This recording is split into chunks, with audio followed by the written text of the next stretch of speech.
Bakal calon presiden Koalisi Perubahan Anies Baswedan mengatakan, kritik jangan dianggap sebagai tindakan kriminal. Hal itu menanggapi pernyataan terkait pembuat mural yang dipolisikan ketika acara Anies Baswedan bicara kebudayaan. Kritik seharusnya dipandang sebagai pembelajaran, agar yang dikritik memberikan argumen dan mencerdaskan pendengarnya. Kritik itu tidak perlu dipandang sebagai kegiatan kriminal. Kritik itu dipandang sebagai kegiatan pembelajaran. Pembelajaran bagi siapa saja kalau dikritik berikan argumen balik, dan argumen itu supaya mencerdaskan yang menonton. Mantan Gubernur DKI Jakarta itu mengaku tidak marah bila dikritik. Ia membalasnya dengan sebuah jawaban terhadap kritik tersebut. Dikritik jangan marah, tinggal jawab saja kritiknya. Dan pada saat itu ia menjawab kritik, biarkan publik yang menilai masuk akal apa tidak. Yang masuk akal yang memberikan kritik atau yang memberikan jawaban. Maka ketika mengambil kebijakan harus dengan akal sehat dan data. Menurut Anies justru kebijakan itu perlu dikritisi. Syaratnya ketika mengusung kebijakan harus pakai akal sehat. Syaratnya harus menggunakan data. Syaratnya harus punya penelitian sains. Anies mendorong pasal karet Undang-Undang ITE harus direvisi karena membungkam kebebasan ekspresi. UU ITE tidak sepatutnya digunakan untuk mengkriminalisasi. Terlebih, pasal-pasal karet itu harus direvisi karena akan membungkam kebebasan berekspresi. Indonesia membutuhkan Undang-Undang ITE untuk melindungi seperti kerahasiaan data, privasi orang, proteksi atas informasi, tapi bukan untuk kebebasan berekspresi. Maka, melaporkan bengkel disebutkan sebagai pencemaran nama baik. Kita melapor rumah sakit disebutkan pencemaran nama baik.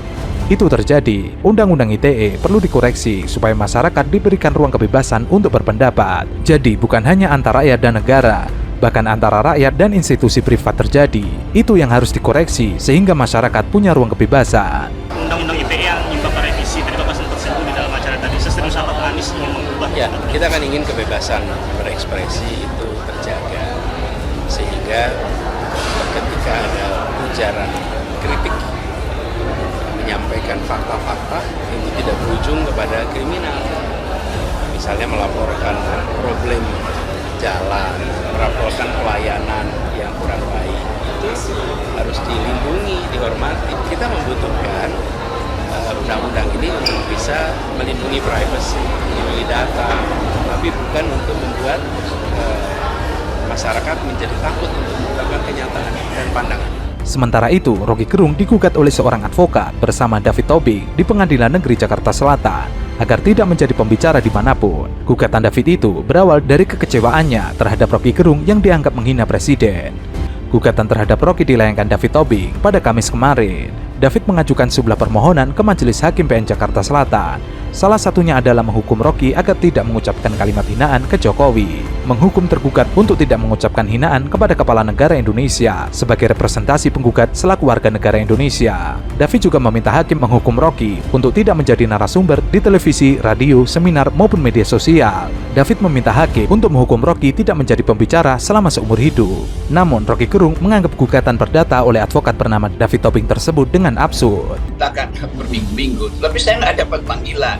Mungkin aja dikirim ke alamat KTP saya, pasti dikirim. Tapi secara teknis hukum saya tidak menerima panggilan, jadi tidak menandatangani panggilan. Saya nggak pernah baca surat itu, beredar aja di kalangan media. Tapi sekali lagi ini kan soal yang absurd itu. Jadi seolah-olah ada kerugian perdata pada seluruh bangsa Indonesia karena ucapan saya. Tuntutannya saya nggak boleh bicara. Ya udah, itu kalau kita bahas dari segi logika itu ngaco. Juga dari segi hak asasi manusia itu artinya semua orang yang digugat dengan cara yang sama harus diputuskan dengan cara yang sama juga tuh. Itu artinya lama-lama semua orang cimbrutnya. Tetapi saya kira pengadilan juga menganggap ini barang absurd aja. Jadi sebetulnya tidak ingin saya persoalkan.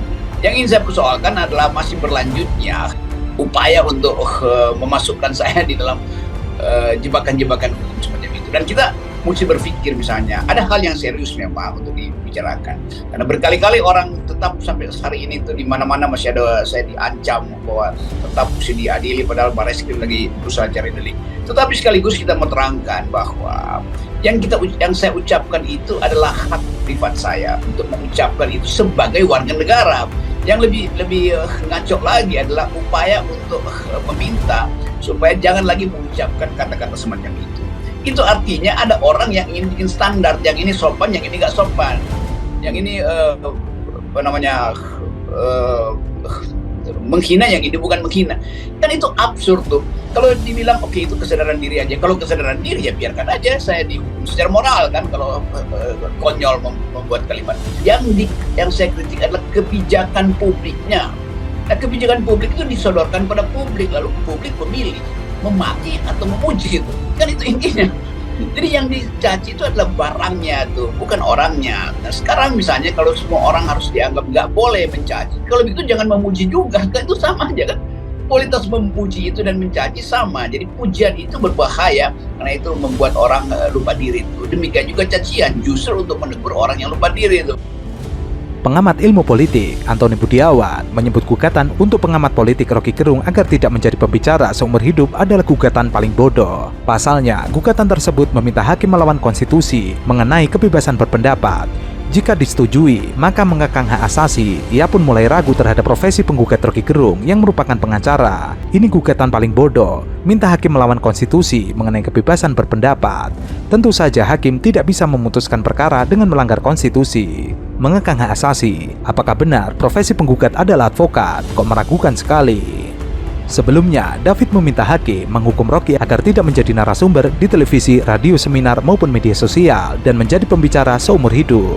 Kabarnya, gugatan tersebut dilayangkan terkait ucapan Roky dalam acara konsolidasi akbar aksi juta buruh. Dalam acara tersebut, Roky mengucapkan kata bajingan tolol saat membahas Jokowi. Ucapan itulah yang kemudian dipermasalahkan David. Sidang gugatan terhadap pengamat politik Roky Gerung akhirnya ditunda hingga 7 September 2023 mendatang. Adapun alasan persidangan ditunda lantaran David Tobing selaku penggugat salah mencantumkan alamat dari tergugat. Hakim menjelaskan bahwa salah alamat yang dicantumkan oleh David itu berujung surat pemanggilan tidak sampai ke pihak tergugat Roky Gerung. Alamat Roky Gerung dengan pisang pasar Minggu, dan di dalam pemilihan bukti juga tertera KTP Roky Gerung.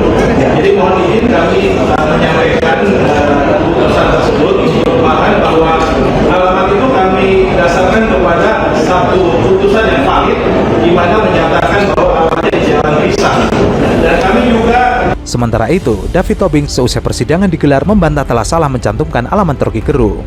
David mengaku alamat Roky Gerung ia cantumkan berdasarkan salinan putusan Mahkamah Konstitusi tentang uji materi ambang batas pemilu atau pemilu threshold pada Undang-Undang Nomor 7 Tahun 2017 tentang pemilihan umum. Roky sendiri merupakan salah satu pemohon uji materi tersebut. Jadi menurut David, alamat yang dicantumkan itu sudah sesuai dengan kartu identitas Roky Gerung. Roky mencantumkan alamat di Jalan Pisang Pasar Minggu, Jakarta Selatan. Kasus Roky Gerung ini mendapatkan perhatian dari masyarakat karena di samping Roky Gerung tidak menghina pribadi presiden, tapi sampai rumah pribadi pun didemo oleh masyarakat yang tidak dikenal. Mereka membawa berbagai spanduk, mereka menggebu-gebu menyampaikan aspirasinya, meminta agar Roky Gerung segera ditangkap. Mereka juga terpantau menendang gerbang rumah Roky Gerung dan juga membawa batu.